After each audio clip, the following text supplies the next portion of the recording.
Good morning. Thank you all for joining this briefing. As you are all aware, on April 22, 2025, Pakistani and Pakistan-trained terrorists belonging to the Lashkar-e-Taiba carried out a savage attack on Indian tourists at Pahalgam in Jammu and Kashmir in India.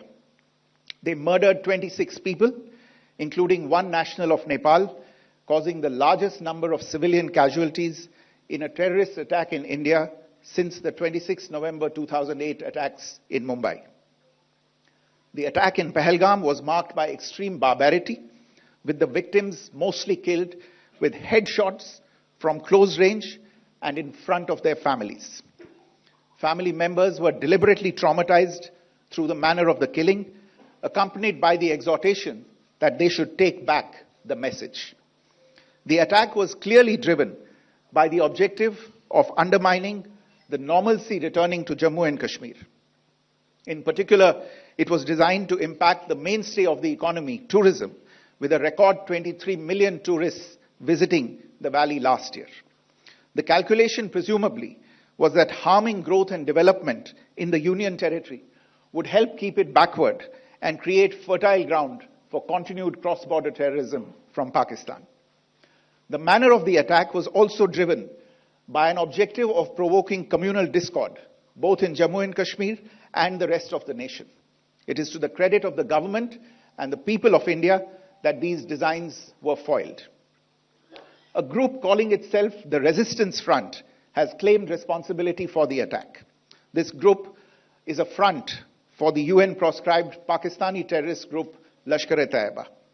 It is notable that India had given inputs about the TRF in the half-yearly report to the monitoring team of the UN's 1267 Sanctions Committee in May and November 2024, bringing out its role as a cover for Pakistan-based terrorist groups.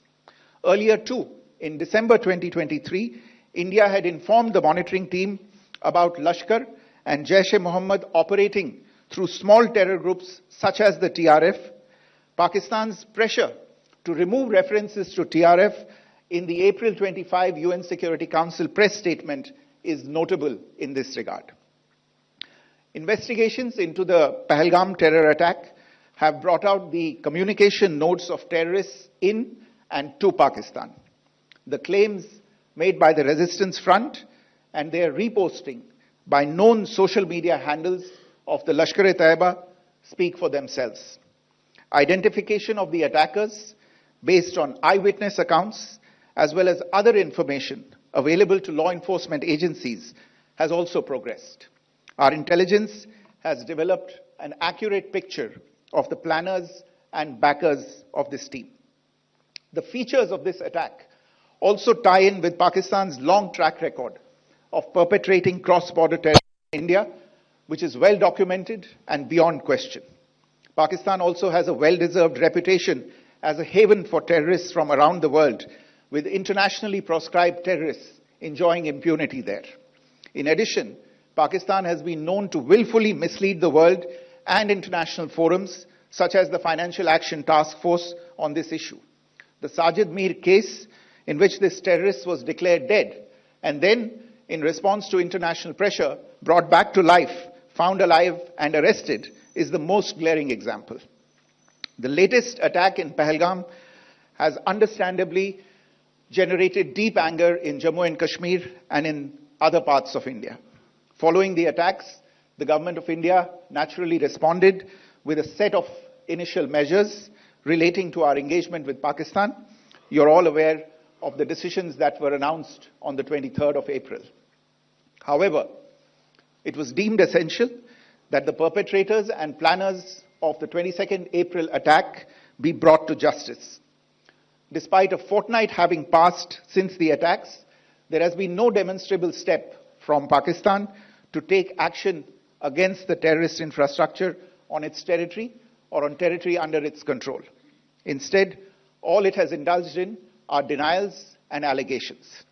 Our intelligence monitoring of Pakistan-based terrorist modules indicated that further attacks against India were impending. There was thus a compulsion both to deter and to preempt. Earlier this morning, as you would be aware, India exercised its right to respond and preempt as well as deter more such cross-border attacks. These actions were measured, non-escalatory, proportionate, and responsible. They focused on dismantling the terrorist infrastructure and disabling terrorists likely to be sent across to India.